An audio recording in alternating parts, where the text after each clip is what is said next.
Let's go to Jonathan Schanzer now. He is the Vice President of Research at the Foundation for the Defense of Democracies. We want to get his insights into what is happening in Kobane and, of course, the larger story here. He joins us from our studios in Washington. One UN envoy, Jonathan, saying there could be a massacre here. Is there no international obligation to protect the people in Kobane?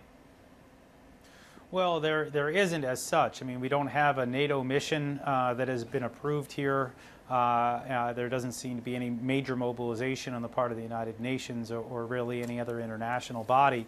What you have is a coalition of the willing, and I think that what we've seen up until now is that this coalition is not terribly willing to do much. I mean, what you have is the United States carrying out the bulk of the operations against ISIS, as much as 95% according to some figures that I've seen, with some contributions from other Muslim countries such as Qatar and the United Arab Emirates and Jordan. I think more broadly, the point here is that the coalition is not willing to put boots on the ground, not willing to strike deep into places like Kobane, where they might be able to identify targets. The biggest challenge is that there are not people on the ground who are able to paint those targets and to call them in so that jet fighters can strike them from above. We were speaking to the Turkish ambassador to Canada here on the program on Thursday afternoon, Jonathan. I asked him several different ways why Turkey was not doing more. It's come under a lot of pressure, as you know, internationally. Also, there have been riots within Turkey itself by the Kurdish minority saying Turkey's got to do more. It is a NATO member. It has a very strong, well-equipped army. He said a lot of humanitarian work is being done by the Turks, helping refugees, providing aid, but he said his country still assessing what to do militarily, if anything, to help save Kobane. Your assessment of that? Look, there's no question that the Turks have allowed for a great number of refugees to come in. And look, I think it's also important to say that the Turks have the right idea when it comes to what needs to be done in Syria. At least their stated policy is such that they want to defeat ISIS and the Assad regime. This is, I think, quite a bit of a better statement than what you're hearing out of the White House. To say the least. We have been very reluctant to engage the Assad regime, and it is part of the problem, if not a major part of the problem in Syria.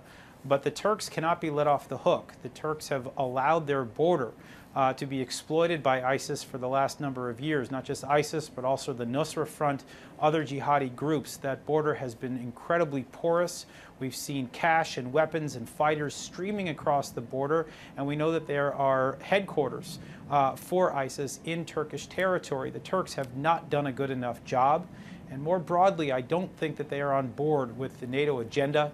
They support terrorist states like Iran.